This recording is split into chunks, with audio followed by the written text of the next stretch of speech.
Well, I haven't done any videoing for a little while. We've got the motor just set in here. I'm just now getting ready to fab up the engine mounts. Stuff is really going to be tight.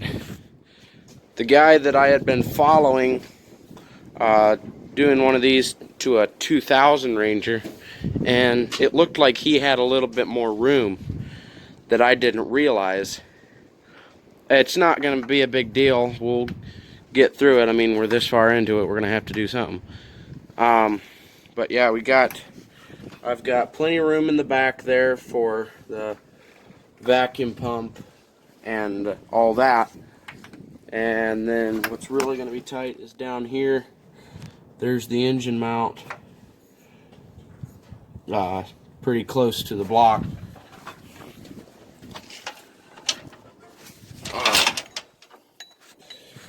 Yeah, I'm gonna cut down more of that aluminum. I cut off that piece of aluminum. Oops. But yeah, I'm gonna cut off some more just for a little bit better clearance. And just now we're getting ready to pull it back out. I have it bolted to the tranny and got everything where I think it needs to go. And then we're gonna start welding up engine mounts. This is this one over here. It is awfully close. Oh, wait a minute. This engine isn't how it's supposed to go right now. Sorry, it rocks to the right a little bit, about right there. So that gives us a little bit more clearance over here. Enough to get stuff put together. I'm going to have to take that turbo and turn the face of it to point the outlet over this way, and then just put a 90 pointing straight forward. And that's how I do that. I'll do that, I guess. Should have enough, we'll have enough room for that vacuum actuator. And if not, the only thing that we wouldn't have room for is this cover, the heat shield. And all I'll do is just trim that down if I have to. Over here, it's pretty tight. The exhaust is not going to be right there unless I want it sticking right out the side of the tire here behind this plate. That's not how it's going to be. I've got to take it, cut it, turn it and weld it, and then make it face straight back to fit around the tranny. And that's not the only tight place in the tranny housing. Like I said, this isn't exactly where it's going to go. It's going to move over this way some. But we're getting pretty close up here between the tranny and the flooring. We still got a little bit of playroom, but not a whole lot. If I'm having clearance issues when I get it all together, I guess what I'm going to have to do is take the tranny and drop it down in the back just to clear that bell housing a little bit in the doghouse. But other than that, there she sits. What I did notice though is the way she's sitting is that she's angled back a fair amount. So remember that these fenders slope down a little bit, and so you'll have to compensate for that. But that's about the angle that she's sitting at.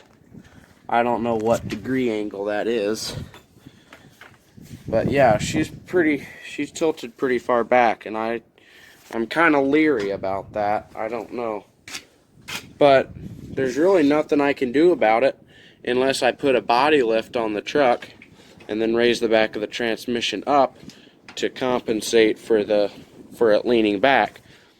So I guess we'll learn as we go and see if it makes a problem or not.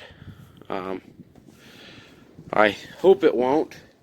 Oh, and the other tight spot, I'm gonna try to give it more room than it's got, but right now all the room we've got is like, let me rock the engine right like it should be. Just a second. going to be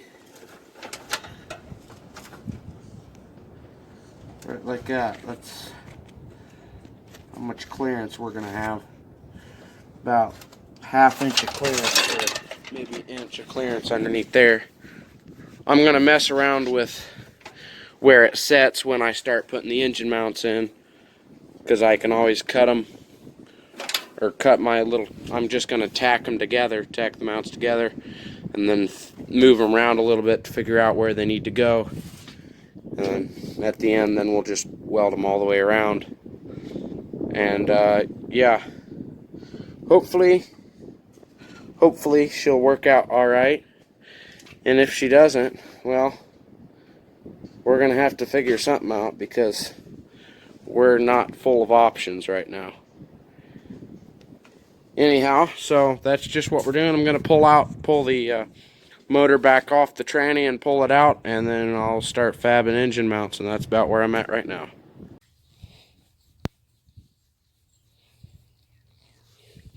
Well, the hook's not holding it up. We got engine mounts in it. It's been a little while.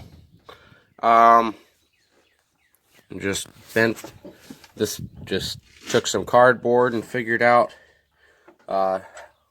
where it needed to be and what kind of cuts it needed. Like, one of them, it needed cut out to go around the oil return off the turbo. And this is going to get cut down here. It's a little bit too big, but right now I've just got it tacked in there. Yeah, I just took cardboard and formed it where it needed to go. Put some blocks under the engine to hold it up. And now that I've got it in, I noticed I got a lot more room than I thought I was going to have. But it's going to be, I'm going to need to like weld another bung on the back of the oil pan or something, because that's the oil drain right there, and it's kind of tight to get to. It's doable, but it's going to drain oil everywhere, and it's going to be tight. So that was the other side, and this is this side. It's still a little bit too big. The flat piece there is. Got it bolted up there. Brought it down, and 2 bolts in the bottom. Both sides has 3 bolts holding it to the block. Yeah, it wasn't as hard as I thought it was going to be. So there it sits, and it's very crude the way I'm doing it, and I think I've got enough room. I'm going to have to move this line. I already had it off a while ago. It's loose, but I've got this cut out the size of a alternator, because I don't have one right now. And yeah, it's going to be pretty, well, it's not even all the way back because that hose, but I think we're going to have enough clearance back there too. The only thing that would be in its way is the engine mount.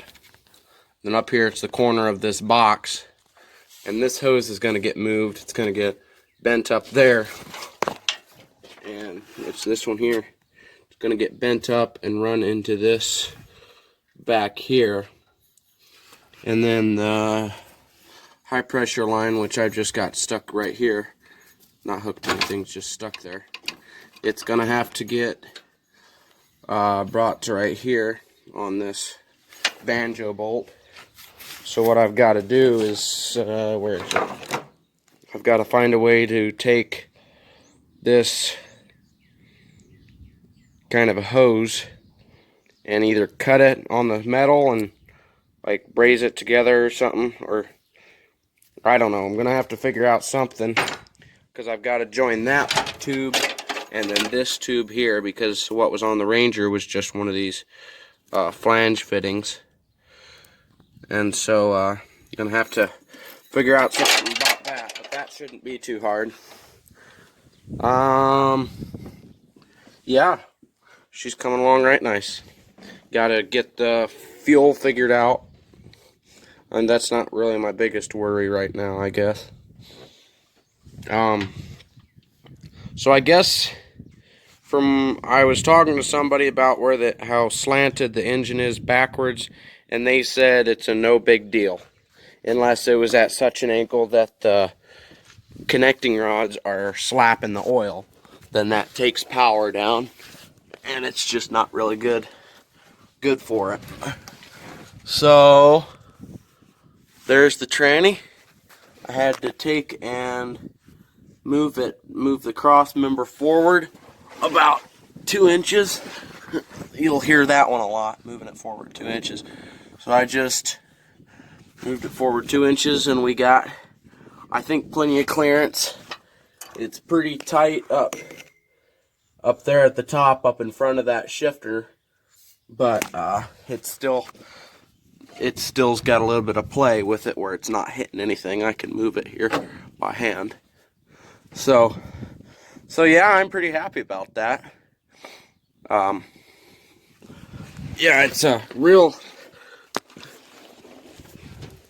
I'm really happy that it's sitting on its own mounts. That was really a big one for me, to get it sitting in on its mounts.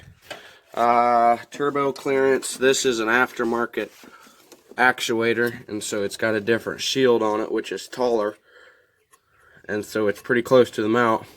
But if I need to, I can just cut this thing out, because it's not really needed that much. It's not like it's going to have a lot of exhaust heat on it. The exhaust is going to have to... It can't go straight down because the starter's right there. It's going to have to... It's going to have to go over top of the starter and come out right in here. I was going to have it come out more right there, but the starter ended up being too close to the frame rail. So it's going to have to come out of here, which is not a big deal. Unless I wanted to go crazy and just bring it out in between here. Just bring it outside of the frame rail and have it dumped out right behind the front tire. That's an option. I mean, it's not really a good option, but it's an option. If I wanted to be stupid. So yeah, anyhow, we're not going to have air conditioning. I thought I could mount a pump over here somewhere, but there's not going to be enough room to put a pump in here. Man, this thing is not focusing today. Okay. Yeah, there's not enough room to put a pump. As far as I can see, this gets turned down like this. Right about in there, I think. I wanted to have it right. Okay, well, I just set the hood in place. I think it's pretty much where it needs to be.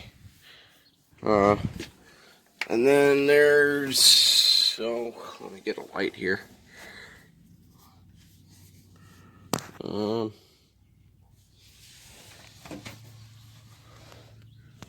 We don't have a whole lot of clearance with the intake, but it shouldn't present a problem if if the race tube is a little too high up there. I'll just take out some of the board, that heat shield. That's all that's keeping it, would keep it from going up, unless there's one of the cross members inside that's going to be too low. And even then, I can just beat it up maybe, and if not, maybe I can just cut a little bit of it out and get by with it. Yeah, otherwise clearance is pretty much fine.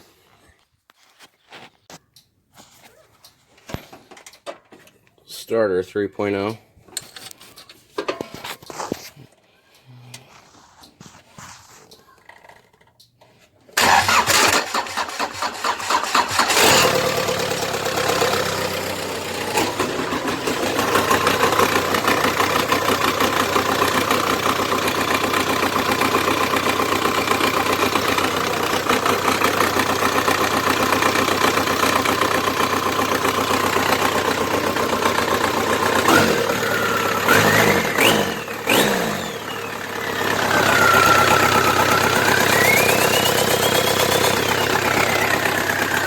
Yeah, there we go.